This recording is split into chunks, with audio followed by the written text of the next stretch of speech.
الحمد لله نحمده ونستعينه ونستغفره ونؤمن به ونتوكل عليه ونعوذ بالله من شرور أنفسنا ومن سيئات أعمالنا من يهده الله فلا مضل له ومن يضلله فلا هادي له وأشهد أن لا إله إلا الله وحده لا شريك له وأشهد أن سيدنا ومولانا محمدا عبده ورسوله صلی اللہ علیہ وسلم. اعوذ باللہ من الشیطان الرجیم. بسم اللہ الرحمن الرحیم. لا تحرک به لسانک لتعجل به ان علینا جمعه وقرآنه فإذا قرأناه فاتبع قرآنه ثم ان علینا بیانه. صدق اللہ العلی العظیم.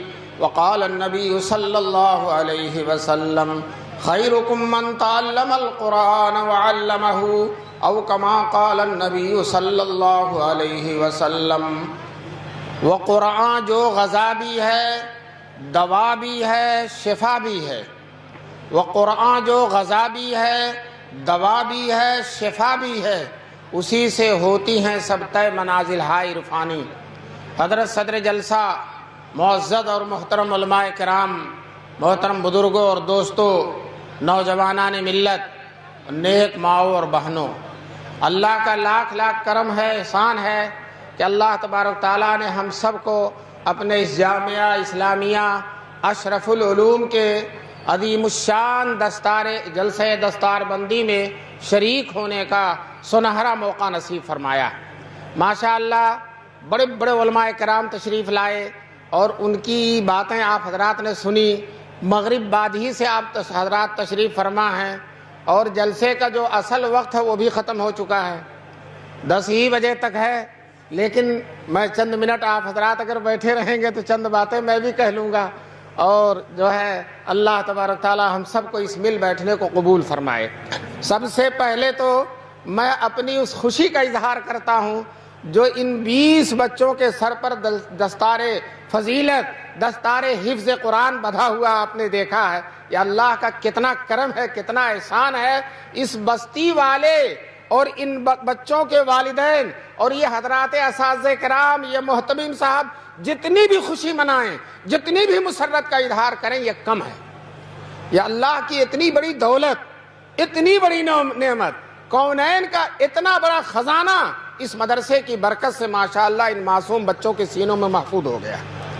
اللہ کا کلام. دوستو، میں ایک دفعہ اڑیسہ میں ایک جلسے میں گیا تھا. جھوپڑی تھی مدرسے میں، چھپر کا مدرسہ تھا اور 4 بچے قرآن کے حافظ ہوئے تھے. ان کی دستار بندی تھی. محتمم صاحب اتنا خوش تھے کہ خوشی سے پھولے نہیں سما رہے تھے. ماشاءاللہ یہاں مولانا حماد صاحب کی خوشی کا کیا عالم ہے. دل ان کا خوشیوں سے اچھل رہا ہوگا کہ اللہ تبارک تعالیٰ نے ان کے ہاتھوں سے اتنا بڑا کام لے لیا. اور یہ حضرات اساتذہ کرام جن کی خون جگر سے ان بچوں کو سینچا گیا ہے.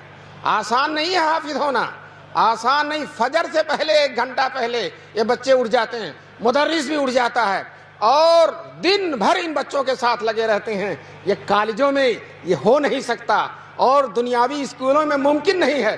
جو صرف تنخواہ کے لیے کرے گا وہ ہرگز نہیں کر سکتا، جو اللہ کے لیے کرے گا وہی یہ کر سکتا ہے. یہ اللہ کا فضل و کرم ہے، احسان ہے کہ اللہ نے ان علماء کو قربانیوں کی توفیق نصیب فرمائی ہے. ان کے اندر توانائی. یہی لوگ اپنے گھر کا کام کریں تو نہیں کر پائیں گے، اور مدرسے کا کہہ دیجئے تو صبح سے شام تک کرتے رہیں گے. یا اللہ تعالیٰ غیب سے طاقت دیتا ہے، غیب سے روحانیت دیتا ہے، غیب سے قوت دیتا ہے. چنانچہ 4 بچے اس مدرسے میں حافظ تھے. محتمم صاحب جب رپورٹ سنانے کے لیے کھڑے ہوئے تو ان بچوں کی طرف اشارہ کر کے کہا، اور چھپروں کی طرف، کہ ان چھپروں کو دیکھو، انہوں نے 4 بادشاہ پیدا کیے. ان چھپروں کو دیکھو، انہوں نے 4 بادشاہ پیدا کیے. میں دوستو آپ سے کہتا ہوں، بادشاہ اس حافظ قرآن کا مقابلہ نہیں کر سکتا. کوئی بادشاہ اس حافظ قرآن کا مقابلہ نہیں. یہ دولت ہے کہ کونین میں اس سے بڑھ کر کوئی دولت ہو ہی نہیں سکتی. اللہ کا وہ کلام جو اللہ نے اپنے نبی کے سینے میں اتارا تھا، براہ راست نبی سے منتقل ہوتے ہوتے وہی قرآن ان بچوں کے سینوں میں پہنچ گیا. کتنی بڑی نسبت قائم ہو گئی ہے رسول پاک صلی اللہ علیہ وسلم سے ان بچوں کی.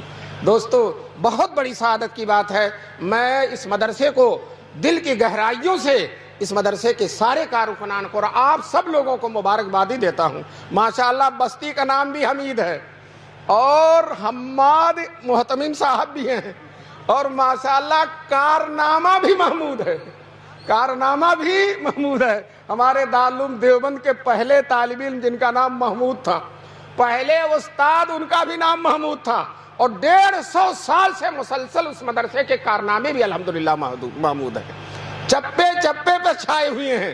دارالعلوم دیوبند کے بانی مولانا قاسم نانوتوی، اللہ اکبر، کیا نام آیا زبان پر، بہت ہی عظیم ہستی ہیں۔ اس ملک پر مولانا قاسم نانوتوی کا جو احسان ہے، ہم اس احسان کا شکریہ نہیں ادا کر سکتے، اللہ ہی اس کا بدلہ دے گا۔ دوستو بچپن میں مولانا قاسم نانوتوی نے خواب میں دیکھا تھا کہ میں خانہ کعبہ کی چھت پر ہوں اور میرے جسم سے دودھ کی نہریں ہر طرف نکل کر جا رہی ہیں، ہر طرف جا رہی ہیں۔ دوستو کسی عارف کامل نے اس خواب کی تعبیر بتلائی تھی کہ یہ بچہ بڑا ہو کر حضور پاک صلی اللہ علیہ وسلم کے دین کی ایسی خدمت کرے گا، ایسی خدمت کرے گا جس کا فیض دنیا کے گوشے گوشے میں پہنچے گا۔ دوستو یہ ایک مدرسہ ہے جو تاریخ میں اس مدرسے کی مثال نہیں بن سکتی۔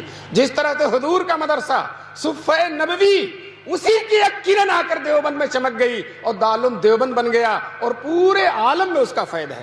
حرم کے امام تشریف لائے تھے دارالعلوم دیوبند میں، اور انہوں نے اپنی تقریر میں کہا میں دنیا کے ہر ملک میں گیا، امام حرم ہونے کے واسطے سے مجھے ہر ملک میں لوگ بلاتے ہیں، اور میں جہاں گیا دارالعلوم دیوبند کا فیض سورج اور چاند کی طرح چمکتا ہوا نظر ہے۔ پوری دنیا کے چپے چپے میں کوئی جگہ ایسی نہیں ہے۔ ابھی ہم دارالعلوم کے بہت بڑے محدث ہیں حضرت مولانا نعمت اللہ صاحب، اللہ ان کی عمر میں برکت نصیب فرمائے، ان کے ساتھ ہم فیجی گئے تھے۔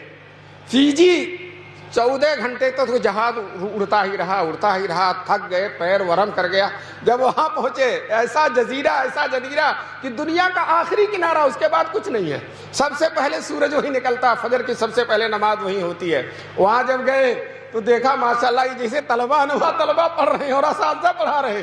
ہم نے ان استاذوں سے پوچھا کہاں کے فارغ ہیں؟ کہنے لگے دارالعلوم دیوبند کے۔ کہتے ہیں اڑائے کچھ ورق نرگس نے، اڑائے کچھ ورق نرگس نے، کچھ لالے نے کچھ گل نے، اڑائے کچھ ورق نرگس نے، کچھ لالے نے کچھ گل نے، چمن میں ہر طرف بکھری ہوئی ہے داستاں میری۔ دوستو ہر طرف الحمدللہ یہ مدرسہ بھی آپ کے دارالعلوم دیوبند کا فیض ہے، اور چپے چپے پر اتنے مدرسے ہیں کہ آپ گن نہیں کر سکتے۔ دوستو انگریزوں نے، آج کل کیا حالات ہیں؟ کچھ بھی نہیں ہے، بھی کل صحیح ہو جائیں گے انشاءاللہ، کوئی حالات ہی نہیں ہے۔ اس وقت تو کتنے خطرناک حالات تھے، مولویوں کا چلنا دشوار تھا، اور کوئی کرتا پاجامہ اگر پہن لیتا تو اس کو مولوی کہہ دیا جاتا، اس کو پھانسی پر چڑھا دیا جاتا تھا۔ دوستو یہ صورت ہے۔ دلی میں 1000 مدرسے تھے، سارے مدرسوں کو ختم کر دیا گیا، اور عجیب صورتحال تھی۔ بڑی بڑی مسجدیں دلی میں جو ہے، ایک شاہجہانی مسجد تھی، شاہجہانی مسجد تو ہے، ایک اکبری مسجد تھی، بالکل جامع مسجد کے سامنے بہت بڑی مسجد تھی، اور اس میں شاہ اسحاق نے درس دیا تھا، شاہ عبد القادر نے درس دیا تھا، بڑے بڑے علماء، اور اسی مسجد سے مولانا اسماعیل شہید پیدا ہوئے تھے، مولانا سید احمد شہید بڑے بڑے علماء پیدا ہوئے تھے۔ انگریزوں نے کہا یہ بڑی خطرناک مسجد ہے، اگر یہ مسجد رہی تو یہاں سے کوئی پیدا ہو جائے گا جو ہم کو رخصت کر دے گا۔ چنانچہ انگریزوں نے اس مسجد کو توڑ کر جڑ سے بنیاد سے پھینک دیا، اس مسجد کو ختم کر دیا کہ نہ یہ مسجد رہے گی، نہ یہ بڑے بڑے علماء پیدا ہوں گے، اور نہ ہم کو ہندوستان سے جانا پڑے گا۔ لیکن انگریزوں کو کیا خبر کہ اسی مسجد کے فیض یافتہ دلی سے دیوبند منتقل ہو جائیں گے، اور پھر دیوبند کا مدرسہ قائم کر کے انگریزوں کو نیست و نابود کر دیں گے۔ چنانچہ دوستو انگریز چاہتا تھا ہم نہ رہیں، مسلمانوں کو چاہتا تھا یہ نہ رہیں، مسجدیں نہ رہیں، مدرسے نہ رہیں، لیکن دوستو ہوا کیا؟ انگریز ہی نہیں رہا، مسجدیں بھی موجود ہیں، مدرسے بھی موجود ہیں، علماء بھی موجود ہیں۔ دوستو اس لاک ڈاؤن میں سارا کام رکا، لیکن الحمدللہ مدرسوں کا کام نہیں رکا۔ تنخواہ تو رک گئی، لیکن حافظ ہونا نہیں رکا، عالم ہونا نہیں رکا، مفتی ہونا نہیں رکا، محدث ہونا نہیں رکا۔ میں سچ کہتا ہوں کم سے کم 10,000 حافظ ملک میں اس لاک ڈاؤن کے زمانے میں پیدا ہو گئے، 10,000 کم سے کم۔ ابھی ہم مدرسوں میں جاتے ہیں، دستار بندی ہوتی ہے، کہیں 20، کہیں 5، کہیں 10، اور یاد رکھو یہ مدرسے اگر رہے، یہ علماء اگر رہے، آج اگر پورے ملک میں 60,000 حافظ ہیں تو آئندہ سال 50 نہیں ہوگے 70 ہو جائیں گے انشاءاللہ۔ اور اسی طرح سے اگر ملک میں 50,000 عالم ہیں تو پیچھے نہیں جائیں گے، ہم آگے ہی بڑھتے رہیں گے۔ ایک مدرسہ دارالعلوم دیوبند ماشاء اللہ ہر سال 1700 عالم پیدا کرتا ہے۔ کتنے؟ 17۔ اور ایک عالم کسی علاقے میں چلا جاتا ہے تبدیلی پیدا کرتا ہے۔ یہ مولانا حماد دیوبند سے فیض لے کر آئے اور ماشاءاللہ بہار پیدا ہوگی، ہوئی کہ نہیں بہار؟ اور انشاءاللہ اللہ ان کی عمر میں برکت نصیب فرمائے اور ان کو یہی جمنے کی توفیق نصیب فرمائے، اور آپ حضرات کو بھی ان کو یہاں جمانے کی توفیق نصیب فرمائے۔ انشاءاللہ یہ کر کے دکھا دیں گے، اور انشاءاللہ اس مدرسے کو دارالعلوم دیوبند کے نقش قدم پر چلا کر اور دین کا بہترین خادم بنا دیں گے۔ دوستو، یہ بستی اچھی بستی ہے، یہیں قریب حضرت شاہ وسیع اللہ صاحب رحمۃ اللہ علیہ، جن کا فیضان پوری دنیا میں ہے ماشاءاللہ۔ میں نہیں کہتا کہ وہاں کے لوگوں نے قدر نہیں کی، لیکن میں یہ کہتا ہوں کہ حمید پور کے لوگوں نے ان کی قدر کی، ان کی دعائیں لی، اور انشاءاللہ ان کی دعائیں رنگ لاتی رہیں گی، اور آپ حضرات اور یہ مدرسہ انشاءاللہ پھلتا اور پھولتا رہے گا۔ میں عرض یہ کر رہا تھا کہ الحمدللہ اسی دارالعلوم دیوبند کی برکت سے چپے چپے پہ مدرسے ہیں۔ پہلے مدرسے ہوتے تھے، ان کو نواب چلاتے تھے، بڑے بڑے بادشاہ چلاتے تھے، جاگیردار چلاتے تھے، رئیس لوگ چلاتے تھے، کمرے وہ بنوا دیتے تھے، اساتذہ کی تنخواہیں وہ دیتے تھے، بچوں کیا کھانا پینا ان کے سارا خرچ وہ برداشت کرتے تھے، ایک آدمی چلاتا تھا۔ لیکن جانتے ہو اس کا نقصان کیا تھا؟ جس دن وہ نواب صاحب ناراض ہو گئے، پورا مدرسہ بند، 5 منٹ میں بند۔ 5 میں وہ کہنے لگے ہم تنخواہ نہیں دیں گے، ہم کمرے میں تالا لگواتے ہیں، ہم بچوں کو نہیں کھلائیں گے۔ 5 منٹ میں مدرسہ بند۔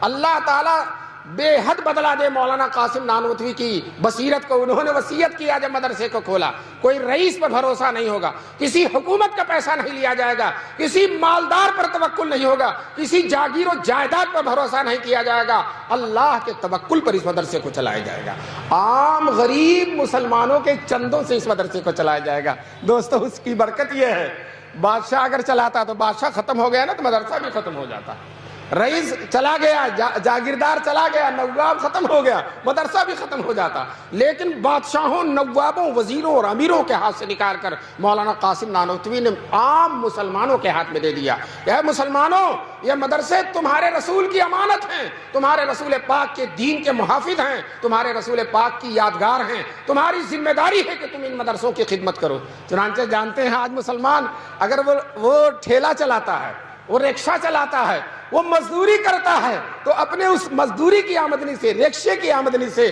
الحمدللہ مدرسوں کی خدمت کرتا ہے کہ نہیں؟ کچھ بچا کر خدمت کرتا ہے۔ یہ ایسا جذبہ ہے اور ایسی اللہ کی عنایت ہے کہ دنیا میں یہ کہیں موجود نہیں، دنیا میں کہیں موجود، مصر، شام میں، عراق میں، آپ کہیں بھی چلے جائیے، یہ اس طرح کے جو مدرسے ہیں وہ کہیں موجود نہیں ہیں، اور اس کی وجہ یہ ہے کہ دین بھی اس شان کے ساتھ موجود نہیں۔ مصر میں چلے جائیے، سرکار مدرسے چلاتی ہے، جامع ازہر سرکار چلاتی ہے، پورا خرچہ وہ دیتی ہے، اور مفتی اعظم ہے اور داڑھی نہیں ہے، شیخ الحدیث ہے اور داڑھی نہیں ہے۔ آپ دوستو ہندوستان میں کوئی مفتی اعظم بے داڑھی کا نہیں دیکھیں گے، کوئی شیخ الحدیث بے داڑھی کا نہیں دیکھیں گے۔ یہی ان مدرسوں کی برکت ہے، ان مدرسوں کی برکت ہے۔ دارالعلوم دیوبند میں امام الدین رام نگری جماعت اسلامی کے بہت بڑے رکن تھے، مودودی صاحب کے بہت بڑے رفیق تھے، جماعت اسلامی کے مرکزی ممبر تھے۔ انہوں نے اپنے زمانے میں شیخ الاسلام حضرت مدنی کے خلاف کتاب بھی لکھی تھی۔ انہی کے بیٹے ابھی زندہ ہیں بنارس میں، تاج الدین آشار صاحب، وہ دارالعلوم دیوبند گئے تو حضرت نانوتوی کے مزار پر گئے تو کہتے ہیں گمسم کھڑا ہوں روضہ قاسم کے سامنے، گمسم کھڑا ہوں، ملت کا وہ محافظ و امت کا پاسباں، گمسم کھڑا ہوں روضہ قاسم کے سامنے۔ اور پھر اپنے ابا ہی کی تردید کرتے ہیں، اسلام کا جدید ایڈیشن نہیں یہاں، اسلام کا جدید ایڈیشن نہیں ہے یہاں، وہی اسلام ہے جو 1400 سال پہلے مکہ اور مدینے کی گلیوں میں سرور کونین نے صدیق اکبر، عمر فاروق، عثمان غنی، علی مرتضیٰ کو بتایا تھا۔ وہی دین، وہی ایمان، وہی قرآن، وہی شریعت، وہی سنت آج ان مدرسوں کے حجروں میں پڑھائی جا رہی ہے، کوئی تبدیلی نہیں ہے۔ پھر انہوں نے ایک شعر اور کہا تھا، روح ابو حنیفہ یہیں آس پاس ہے۔ دارالعلوم دیوبند کے بارے میں کہا تھا، روح ابو حنیفہ یہی آس پاس ہے۔ اشعر صاحب زندہ تو ان سے معافی میں مانگتا ہوں، میں نے ان کے شعر میں تبدیلی کر دی ہے. روح ابو حنیفہ ہی نہیں، روح سرور کونین یہیں آس پاس ہے. روح سرور کونین یہیں آس پاس ہے. حضور کی روح متوجہ ہے. حضور کے دین کا 1400 سال میں اس سے بڑھ کر خادم کوئی ادارہ نہیں گزرا، اور 150 سال سے رات اور دن حضور کے دین کی خدمت کر رہا ہے. اللہ تبارک تعالیٰ اس مدرسے کو انشاءاللہ قیامت تک باقی رکھیں گے، قیامت تک باقی رہیں گے. سارے مدرسے بند ہو گئے، لیکن ماشاءاللہ اس سال ہم لوگوں نے جتنی محنت سے پڑھایا اتنا کبھی نہیں پڑھایا تھا. بہت شان کے ساتھ، آن و بان کے ساتھ مدرسہ چل رہا. حدیث کا درس ہو رہا، فقہ کا درس ہو رہا، تفسیر کا درس ہو رہا، اور بڑے بڑے سرکاری افسران آتے ہیں اور دیکھتے ہیں اور چلے جاتے ہیں، آتے ہیں اور دیکھتے ہیں اور چلے جاتے ہیں. کوئی کسی کی ہمت نہیں ہوتی. بڑے بڑے لوگ گئے کانپ کے چلے آئے، بڑے بڑے لوگ گئے کام کے چلے آئے. آج بھی ماشاءاللہ دارالعلوم دیوبند کا روب ہے. تو میں یہ عرض کر رہا تھا کہ بانی دارالعلوم دیوبند نے یہ وصیت کیا تھا کہ اس مدرسے کو غریب مسلمانوں کے چندے سے چلائے. کیوں؟ مسلمان غریب کبھی نہیں ختم ہوگا، کبھی نہیں ختم ہوگا. جب یہ نہیں ختم ہوگا تو جس مدرسے کو چلائے گا وہ بھی ختم نہیں ہوگا. مجھے ایک واقعہ سنا کر اپنی بات کو ختم کرنے کے قریب لے جانا ہے. پورا ہی نہیں ختم کر دینا ہے، ختم کرنے کے قریب لے جانا ہے. دارالعلوم دیوبند میں شیخ الحدیث تھے حضرت مولانا حسین احمد مدنی رحمۃ اللہ علیہ. انگریز ان سے ڈرتا تھا بہت زیادہ. پورے ملک میں جا کر انگریزوں کو للکار، ڈرتے نہیں تھے، شیر کی طرح دہاڑتے تھے. تو انگریزوں نے سوچا ان کو دارالعلوم دیوبند سے نکلوا دیا جائے. اگر یہ دارالعلوم دیوبند سے نکل جائیں گے تو ایک تو دارالعلوم دیوبند کا اسٹیج بہت بڑا، اور دوسرے ان کی شخصیت بہت بڑی، دونوں مل کر بڑی طاقت ہو جاتی ہے اور ہمیں نقصان بہت ہوتا. کم سے کم ان کو دارالعلوم سے نکلوا دیا جائے تاکہ ان کی آواز میں وہ زور نہ رہے. کم سے کم دارالعلوم کے شیخ الحدیث تو نہیں رہیں گے. لیکن چونکہ دارالعلوم دیوبند انگریزوں سے ایک پیسہ نہیں لیتا تھا تو انگریز اس پر کوئی آرڈر بھی نہیں دے سکتا تھا. حیدرآباد کے نواب جو انگریزوں کے طرفدار تھے، انگریزوں سے ملے ہوئے تھے، انگریزوں نے حیدرآباد کے نواب کو آمادہ کیا کہ آپ دارالعلوم دیوبند میں چندہ دیتے ہیں، آپ کا اثر و رسوخ ہے، آپ اپنے اثر و رسوخ کو استعمال کر کے مولانا مدنی جو ہمارے سب سے بڑے مخالف ہیں دارالعلوم دیوبند سے ان کو نکلوا دیجیے. یہ حیدرآباد کے نواب سے انگریزوں نے کہا. نواب نے نہ آؤ دیکھا نہ تو اتنا لمبا خط لکھا. اور دارالعلوم دیوبند کے محتمم حکیم الاسلام قاری طیب صاحب رحمۃ اللہ علیہ تھے. خط یہ لکھا، محتمم صاحب کو معلوم ہو کہ مولانا مدنی کو مدرسے سے نکال دیا جائے. اگر ان کو نہیں نکالا جائے گا تو ہم اتنی بڑی رقم جو چندے میں دیتے بند کر دیں گے. حضرت قاری طیب صاحب کو ان بوڑھوں نے دیکھا ہوگا، حکیم الاسلام تھے، بڑی ہی لطافت کی باتیں ان کی زبان سے نکلتی تھیں. چنانچہ حضرت نے جواب دیا، انگریزوں کو معلوم ہو، نواب حیدرآباد کو معلوم ہو کہ مولانا مدنی کا مدرسے میں رہنا انگریزوں کے لیے بہت مفید ہے. کیوں؟ ہم ان کو ہفتے میں 6 دن چھٹی نہیں دیتے، بخاری اور ترمذی پڑھواتے ہیں، جمعے کے 1 دن چھٹی کے ملتے ہیں، ملک میں کہیں جا کر انگریزوں کو للکارتے ہیں. تو اگر ہم نے ان کو مدرسے سے نکال دیا تو ان کا پورا ہفتہ خالی ہو جائے گا، اور جب پورا ہفتہ خالی ہوگا تو 1 دن کے بجائے 7 دن ہفتے میں مخالفت کریں گے. اور جب 7 دن مخالفت کریں گے تو انگریز کو اگر 7 سال میں جانا تو 1 ہی سال میں جانا پڑ جائے گا. اس لیے انگریزوں کی بھی بھلائی اسی میں ہے کہ شیر کو پنجڑے میں بند رکھا جائے اور مولانا کو مدرسے میں. یہ قاری طیب صاحب نے جواب لکھا. کچھ دنوں کے بعد شیخ الاسلام حضرت مدنی کو معلوم ہوا تو دفتر اہتمام میں تشریف لائے. حضرت قاری طیب صاحب سے کہا، قاری صاحب میرے بارے میں کیا خط آیا اور آپ نے کیا جواب دیا؟ تو قاری صاحب نے کہا، خط حیدرآباد کا خط اور اپنا جواب شیخ مدنی کے سامنے رکھ دیا. حضرت مدنی نے سنجیدگی سے، وقار و تمکنت سے مطالعہ کر کے کہا، محتمم صاحب دوسرا خط لکھیے اور یہ لکھیے کہ نواب صاحب آپ نے دھمکی دی ہے کہ آئندہ چندہ بند کر دیں گے. ہم آپ سے کہتے ہیں کہ اب تک سال سے جتنا چندہ دیا آپ نے، سارے چندے کی فہرست بھیج دیجئے، آپ کی ساری رقم واپس کر دی جائے گی. آئندہ دینا تو دور کی بات ہے، آپ کی ساری رقم واپس کر دی جائے گی. آپ سمجھتے ہیں مدرسہ آپ کے چندے سے چلتا؟ مدرسہ اللہ کی امانت ہے اور اللہ اس کو چلانے والے. علماء نے لکھا ہے کہ حضرت قاری صاحب کا جواب حکیمانہ تھا اور شیخ الاسلام کا جواب مجاہدانہ تھا.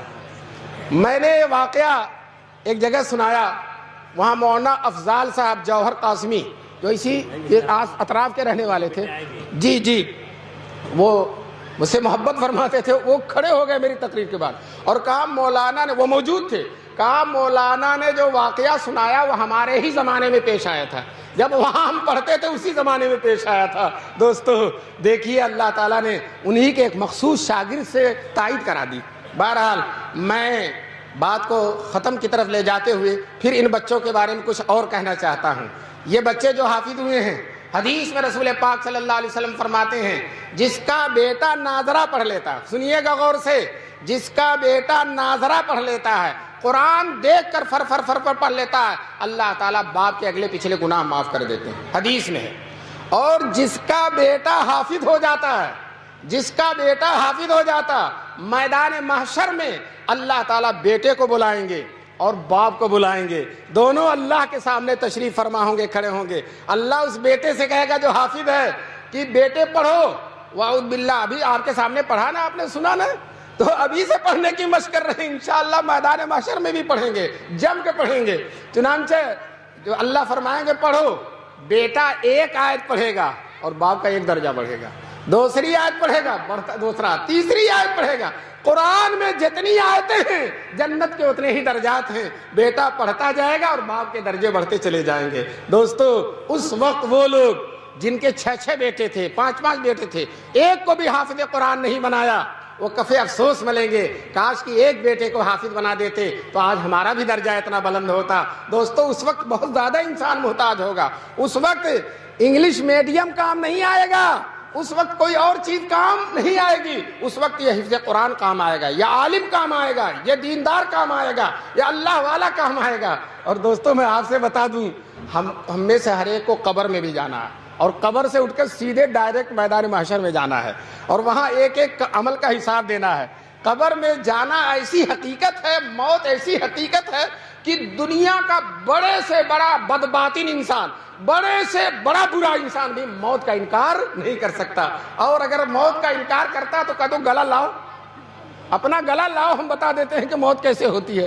تو موت سے کوئی انکار نہیں کر سکتا۔ چنانچہ اس حقیقت کو ایک فقیر نے سمجھا دیا۔ ایک فقیر تھا، وہ پگڑی باندھے ہوئے تھا، کوئی چور اس کی پگڑی لے کے بھاگ گیا، بھاگا ادھر، اور فقیر جا کر قبرستان کے گیٹ پر بیٹھ گیا، بھاگا بازار کی طرف، اور وہ قبرستان کا گیٹ بالکل کنارے تھا، وہاں جا کے بیٹھ گیا، بڑے خوشو خضو سے بیٹھا۔ کسی نے کہا تجھ سے بیوقوف کون ہے، تیری پگڑی ادھر گئی اور تو یہاں بیٹھا ہے؟ تو بڑی سادگی سے کہتا کہیں جائے یہیں آئے گا، کہیں جائے یہیں آئے گا۔ تو دوستو میں بھی آپ سے کہتا ہوں، آپ وائٹ ہاؤس میں رہیے، تاج محل میں رہیے، لال قلعہ میں رہیے، شاندار بلڈنگوں میں رہیے، ایئر کنڈیشن آفسوں میں رہیے، ہوائی جہازوں سے گھومیے، لیکن ایک دن تو قبر میں جانا ہی پڑے گا کہ نہیں؟ اور سکندر جب گیا دنیا سے دونوں ہاتھ خالی تھے، سکندر جب گیا دنیا سے دونوں ہاتھ خالی تھے، چلے جاؤ گے خالی ہاتھ جبکہ حکم داور ہو، فقط ایک قبر کا گوشہ، نہ تکیہ ہو نہ بستر ہو۔ لیکن دوستو اگر تم نے بیٹے کو حافظ بنایا ہے، بیٹے کو عالم بنایا ہے، تو یہ عالم اور حافظ بیٹا تمہاری قبر کو روزانہ منور کرتا رہے گا، روزانہ نور بھیجتا رہے گا۔ چنانچہ ابھی جو میں نے حدیث سنائی، بیٹا پڑھتا جائے گا اور باپ کے درجات بڑھتے چلے جائیں گے۔ ہمارے دارالعلوم دیوبند کے سابق شیخ الحدیث حضرت مفتی سعید صاحب رحمۃ اللہ علیہ، اللہ ان کی قبر کو نور سے بھر دے، وہ اس حدیث کو سناتے تھے تو ایک پرلطف بات کہتے تھے ڈنڈا کھایا بیٹے نے اور درجہ بڑھ رہا باپ کا، ڈنڈا کھایا بیٹے نے اور درجہ بڑھ رہا باپ۔ میں ڈنڈا کھایا اس لیے کہہ رہا ہوں، یہ جو چھوٹے چھوٹے بچے حافظ ہوئے ہیں، پوچھئے مار کھایا کہ نہیں کھایا؟ مار، حالانکہ آج کل بڑی پابندی ہے مارنے پر، لیکن حافظ صاحب کا ہاتھ تو چل ہی جاتا ہے، اور صبح فجر سے پہلے جب سبق سنانے جاتے ہیں یاد نہیں رہتا تو تھپڑ ہی کا ناشتہ ملتا ہے۔ تو اسی کی طرف مفتی صاحب نے اشارہ کیا، ڈنڈا کھایا بیٹے نے اور درجہ بڑھ رہا باپ کا۔ کیوں؟ باپ نے قربانی دی ہے، باپ نے اس کو انگلش میڈیم میں نہیں بھیجا، باپ نے اس کو سعودی عرب نہیں بھیجا، باپ نے اس کو کارخانوں میں ملازم نہیں کیا، باپ نے اس کو سڑکوں اور گلیوں پر آوارہ گھومتے ہوئے نہیں چھوڑا، بلکہ بڑے جذبے کے ساتھ، بڑی محبت کے ساتھ باپ نے لا کر مدرسہ اشرف العلوم میں اس کا داخلہ کرا دیا۔ تو باپ کی قربانی ہے، آج قربانی پانے کا صلہ ہے۔ اللہ تبارک تعالی ہم سب کو اس حقیقت کو سمجھنے کی توفیق نصیب فرمائے، اور یہ ہم سب طے کر لیں، مسلمانوں گھاٹے میں نہیں رہو گے، کسی طرح سے نقصان، نفع ہی نفع، دنیا کا بھی نفع ہوگا، قبر کا بھی نفع ہوگا، اور آخرت کا بھی نفع ہوگا۔ اگر تم نے اپنے بیٹوں کو حافظ بنایا، بیٹوں کو حافظ بنایا، عالم بنایا، قاری بنایا، بہت زیادہ ہی نفع کا سودا ہے، اس سے بڑھ کر کوئی نفع نہیں ہے۔ جلال الدین سیوطی رحمۃ اللہ علیہ بہت بڑے مفسر گزرے ہیں، اپنی تفسیر در منصور میں واقعہ لکھتے ہیں کہ ایک لڑکا حافظ قرآن تھا، ماں کی قبر پر روزانہ جا کر قرآن کی تلاوت کرتا تھا۔ ایک دن اماں خواب میں آئیں اور خواب میں آ کے کہنے لگی، بیٹے جب تو میری قبر پر آیا کر تو آتے ہی قرآن نہ پڑھا کر، تھوڑی دیر رک جایا کر۔ حافظ عالم بڑے تیز ہوتے ہیں، قرآن سینے میں آ گیا ہے نا، ان سے زیادہ کوئی تیزی ہو نہیں سکتی، دماغ روشن، روح منور ہو جاتی ہے۔ چنانچہ اس بیٹے نے اماں سے سوال کیا، اماں ایسا کیوں؟ میں آپ کی قبر پر آؤں تو آتے ہی قرآن نہ پڑھوں، ایسا کیوں؟ تو ماں نے کہا، بیٹے جب تو میری قبر پر آتا ہے اور آتے ہی قرآن پڑھتا ہے تو تیرے منہ سے لے کر میری قبر تک اتنا نور ہوتا ہے، اتنا نور ہوتا ہے کہ اس نور کی فراوانی میں تیرا چہرہ نہیں دیکھ پاتا۔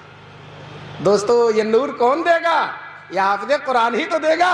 آپ کچھ اور بنا کر دیکھ لو، بہت بڑا سائنسداں بنا دو، انجینئر بنا دو، ڈاکٹر بنا دو، اپنی بیوی کو لے کر علی گڑھ میں رہے گا، تمہیں دیکھنے بھی نہیں آئے گا، دنیا ہی میں تم کو چھوڑ دے گا، تمہاری قبر پر تو کبھی نہیں جا سکتا، قبر پر کبھی نہیں جا سکتا۔ میرے ایک دوست تھے، وہ کہنے لگے کہ میری نماز جنازہ تم پڑھانا، اور مر جاؤں تو جب نہ رہو اور جنازہ نہ پڑھا سکو تو کم سے کم ایک دفعہ قبر پر آنا۔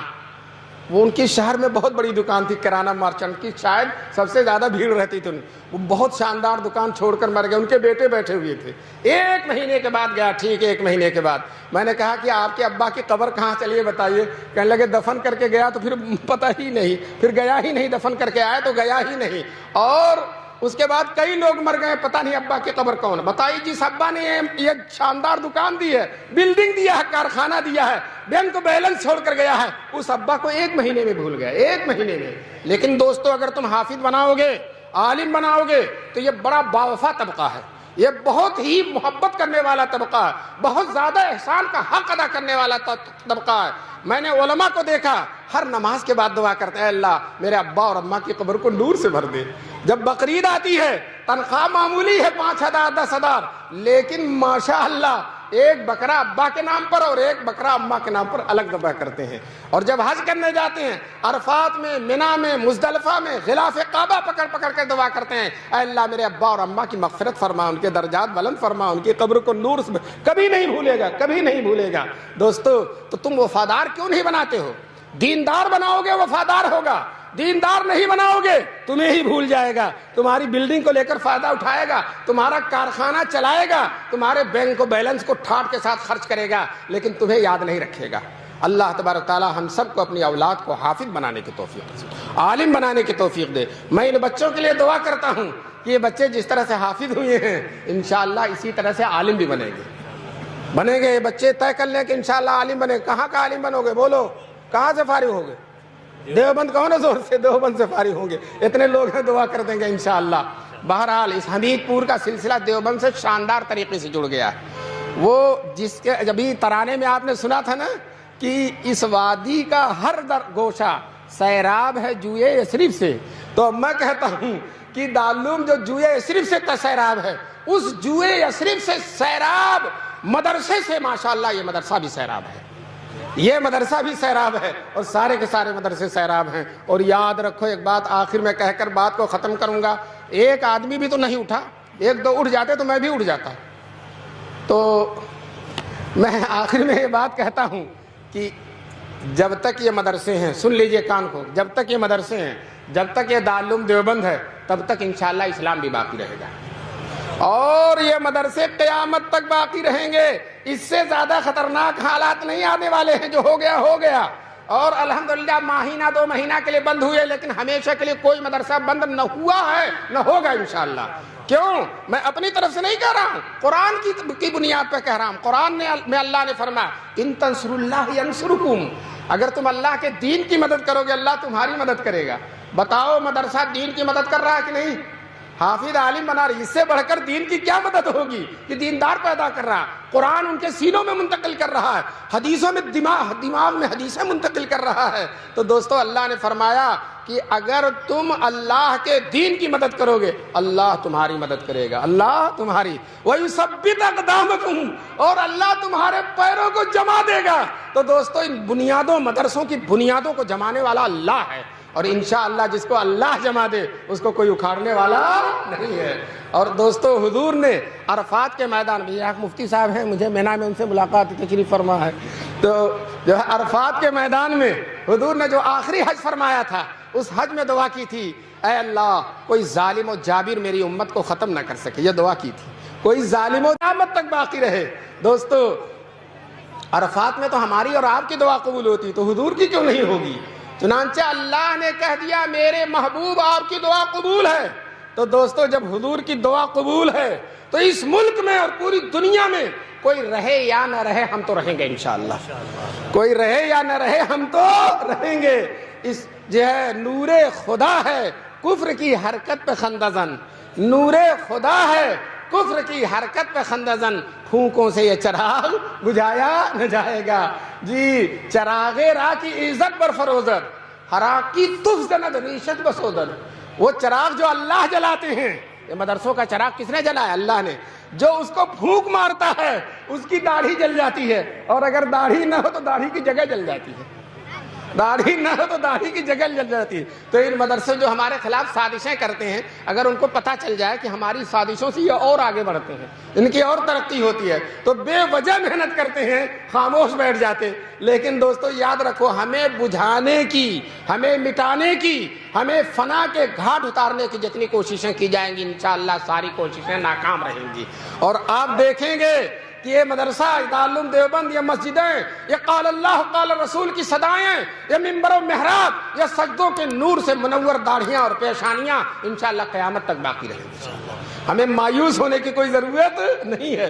وہ مایوس ہو جس کے سر پر کچھ نہیں ہے، اور ہمارے سر پر تو حضور کی مقبول دعا ہے، ہمارے سر پر اللہ کی رحمتوں کا سایہ ہے۔ ایک عورت تھی، اس کا شوہر کوتوال ہو گیا شہر کا، اب دروازہ کھول کے سوتی تھی۔ کسی نے کہا دروازہ کھول کے کیوں سوتی ہے؟ تو دیہاتی زبان میں کہتی ہے سیاں بھائی کوتوال ڈر کاہے کا، سیاں بھائی کوتوال ڈر کاہے کا۔ تو دوستو اس کا تو سیاں صرف کوتوال ہی تھا، ہمارا مالک تو آسمان و زمین کا مالک ہے، ہمارا مالک تو شداد فرعون حامان نمرود کو پل بھر میں ختم کرنے والا اعلیٰ آقا ہے۔ ہمارے اوپر تو سرور کونین کی دعا ہے، اللہ کے محبوب کی دعا ہے، جن کی دعا اللہ رد نہیں کرتی۔ اس لیے مسلمانوں ہم کو مایوس ہونے کی کوئی ضرورت نہیں، ان مدرسوں کو شان کے ساتھ چلاؤ۔ اور آخر میں یہ بات کہوں کہ بہت سے لوگ سمجھتے ہیں کہ ہم ٹائی لگا کر اور جو ہے انگلش میڈیم میں بھیج دیں گے، تو میں آپ سے یہ کہتا ہوں تم مدرسے میں بھیجو۔ مولانا حماد اتنی انگریزی اور ہندی جتنا وہ کئی سال میں پڑھے گا ایک ہی سال میں پڑھا دیں گے، ایک ہی سال میں پڑھا دیں گے، اور اس کو حافظ بھی بنا دیں گے، عالم۔ تم بڑی بھول کر رہے ہو، وہاں جا رہے ہو جہاں بہت پیسہ لگتا ہے اور کچھ نہیں ملتا، وہاں کیوں نہیں جاتے جہاں کچھ نہیں ملتا، کچھ نہیں لگتا اور سب کچھ مل جاتا ہے۔ کچھ نہیں، اپنے بچوں کو پڑھا کے دیکھو، ہمارے ہاں ایک سال انگریزی پڑھ لیتا، بی اے والوں سے اچھی انگریزی بولتا ہے۔ بی اے کیوں؟ جب حافظ کر لیا دماغ کھل گیا، جب حافظہ ہو گیا، حافظ حفظ کر لیا تو اے بی سی ڈی کیا ہے اس کے لیے، انگریزی کیا ہے اس کے لیے، بائیں ہاتھ کا کھیل ہے۔ تو تم زیادہ فیشن میں نہ مبتلا ہو، اپنے محبوب کے مدرسے میں لاؤ، وہاں قرآن بھی پڑھے گا، دین بھی پڑھے گا اور دنیا بھی پڑھے گا انشاءاللہ۔ آج کل تو ہم سب لوگ جو حکومت کہہ رہی قومی تعلیمی پالیسی لاؤ لاؤ، ہم کہتے ہیں ہم لائیں گے، اور تم جو 10 سال میں پڑھاؤ گے ہم 2 سال میں پڑھا دیں گے انشاءاللہ۔ 10 سال میں جو پڑھاؤ گے 2 سال۔ اب بھول کر رہے ہیں مسلمان جو انگلش میڈیموں کی طرف بھاگ رہے ہیں، ادھر ادھر بھاگ رہے ہیں۔ لاؤ مدرسے میں، حافظ ہونے کے ساتھ ساتھ گورنمنٹ کا جو مطالبہ ہے وہ بھی پورا ہو جائے گا، اور وہ امتحان بھی دے دے گا۔ اگرچہ وہ امتحان ہمارے پیروں کے، ہمارے یہاں کی کوئی حیثیت نہیں ہے، لیکن چلو تم اسی سے خوش ہو رہے تو چلو ہو لو، ہم یہ بھی کر دیں گے انشاءاللہ۔ جب مدرسوں نے یہ بھی ٹھان لیا ہے تو اب پھر ہم کو کالجوں کی طرف، ہم کو اسکولوں کی طرف، ہم کو انگلش میڈیم کی طرف جانے کی کوئی ضرورت نہیں ہے۔ یہ بھی ملے گا اور وہ بھی ملے گا انشاءاللہ، جہاں دین بھی مل رہی ہے، دنیا بھی مل رہی ہے۔ اے دوستو اس مدرسے کی طرف اپنی نسلوں کو لاؤ۔ بہت سے لوگ سوچتے ہیں حافظ ہو جائے گا، عالم ہو جائے گا، تھوڑی سی تنخواہ ہوگی، کھائے گا کہاں سے؟ تھوڑی سی تنخواہ کہاں سے کھائے گا؟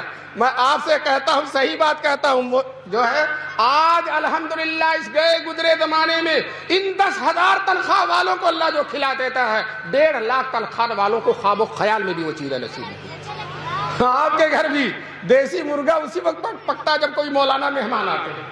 مولانا ابھی صبح ہم کو ایک صاحب نے دعوت کی، کہنے لگے دیسی مرغا کھوج کر لائے ہیں۔ تو دوستو دیکھو نا اللہ تعالیٰ علماء کو کتنا کھلاتا. تم بڑی بھول کر رہے ہو. دوسری بات, آپ کے 2 بیٹے ہوں, ایک ہی شکل صورت کے ہوں, ایک کو کالج میں لے جاؤ, ایک کو مدرسے میں لے جاؤ, دیکھو کتنی نورانیت ہو اس کے چہرے پر, کتنا شاداب ہو وہ جو اس کو مدرسے میں پڑھ رہا ہے, اور کیسنا چہرہ اترا ہو اس کا جو کالج میں پڑھ رہا ہے. دوستو آؤ مدرسے کی طرف. ایک صاحب مدرسوں کے مخالفین ہر دور میں رہے. ایک ڈپٹی نذیر صاحب تھے, اب تو مر گئے ہیں, سر سید کے ایک زمانے میں تھے. اب میں ان کے لیے دعا کرتا ہوں اللہ ان کی قبر کو نور سے بھر دے. انہوں نے قرآن کا ترجمہ بھی لکھا ہے, اور ترجمے میں عجیب عجیب گلکاریاں دکھائی ہیں. ایک جگہ لکھا موسیٰ علیہ السلام مدین کی طرف چلے گئے, ہے نا, تو اس کا ترجمہ کیا, سٹک گئے مریم, مدین سٹک گئے. تو دوستو پیغمبر کو کہہ رہا سٹک گئے, تو ترجمہ ہی سٹک گیا. میں دلی میں گیا تھا کہ ڈپٹی, پورے جامع مسجد کے علاقے میں دکان ہے کتابوں کی, ہر دکان پر گیا کہ ڈپٹی صاحب کا ترجمہ ہے, تو کہنے لگے نہیں, ڈپٹی صاحب کے ترجمہ کو چوہا کھا گیا, اب وہ کہیں ملنے والا نہیں ہے. تو وہی ڈپٹی حضرت تھانوی نے ان کے ترجموں کی غلطیاں پکڑی ہیں اور پورا رسالہ لکھا اصلاح ترجمہ دہلویہ, اصلاح ترجمہ دہلویہ. تو میں یہ کہہ رہا تھا کہ وہ ڈپٹی صاحب انگریزی تعلیم, انگریزوں کے بڑے طرفدار تھے, پتہ نہیں انگریزی جانتے تھے نہیں, لیکن انگریزوں کو بہت جانتے تھے. جیسا کہ سر سید کے بارے میں ہے, انگریزی بالکل نہیں جانتے تھے اور انگریزوں کو بہت جانتے تھے. تو اسی طرح سے ڈپٹی صاحب نے لکھا یہ طلبہ جو ہوتے ہیں مدرسے کے یہ بڑے منحوس ہوتے ہیں, طلبہ کو لکھا بڑے منحوس ہوتے ہیں. تو حضرت تھانوی رحمۃ اللہ علیہ نے اس کا بڑا اچھا جواب دیا. جواب یہ دیا کہ یہ طلبہ مومن ہے, مومن آئینہ ہوتا ہے, اور جو ان کو ڈپٹی صاحب منحوس دیکھ رہے ہیں تو ان کے آئینے میں ڈپٹی صاحب کو اپنا چہرہ نظر آ رہا ہے, ان کے آئینے میں ڈپٹی صاحب کو اپنا چہرہ نظر آ رہا ہے.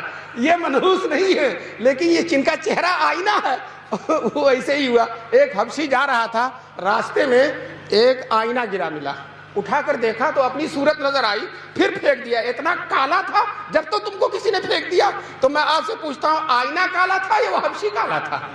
تو ڈپٹی صاحب نے بھی اپنا چہرہ دیکھا. یہ بڑے روشن, دیکھ لیجئے ان کے چہروں کے, بچے بیٹھے دیکھ لو فرشتوں کی طرح لگتے ہیں. اور انشاءاللہ آج تو ان کے گھروں میں بہار آئی ہے, رحمت کے فرشتے ان کا استقبال کرنے کے لیے آئے ہیں. ان کے والدین جتنی بھی خوشی منانے کم ہیں. میرے والد حضرت مولانا مسلم صاحب اللہ ان کی قبر کو نور سے بھر دے, وہ کہتے تھے حفظ قرآن اتنی بڑی دولت ہے, اتنی بڑی دولت ہے کہ جتنی بھی خوشی منانا وہ کم ہے, اور والدین جتنا بھی خرچ کر دیں وہ کم ہے.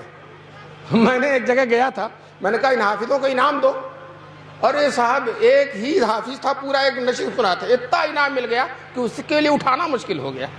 تو بہرحال جو ہے آپ انعام دیں یا نہ دیں, ان بچوں کو دعا دیں اور طے کریں کہ انشاءاللہ اپنے بچوں کو انہی کی صف میں, ایک دن آپ کے بچے یہیں بیٹھیں گے پگڑی بات کریں, اور اگر آپ بڑے ہو گئے ہیں, بچے بڑے ہوں گے تو پوتے بیٹھیں گے انشاءاللہ, نواسے بیٹھیں گے. طے کر لیجئے کہ انشاءاللہ ہم بیٹوں کا حافظ قرآن بنائیں گے انشاءاللہ. اللہ تبارک تعالیٰ آپ کے اس مل بیٹھنے کو قبول فرمائے. اور جو کچھ میں نے کہا ہے کچھ وقت زیادہ بھی ہو گیا ہو تو معاف کیجیے گا, بہت دور سے آیا ہو, روز روز آنا نصیب نہیں ہوتا. مولانا حماد آخر تک ڈرتے رہے کہ پتہ نہیں آئے گا کہ نہیں آئے گا.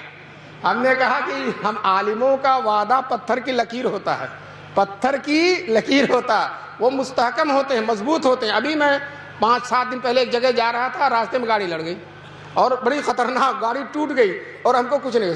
تو پھر بھی ہم گئے وہاں, پھر دوسری گاڑی کر کے پھر بھی گئے. بھائی جب وعدہ کر لیا تو جانا ہے انشاءاللہ. کبھی کوئی شرعی عذر پہ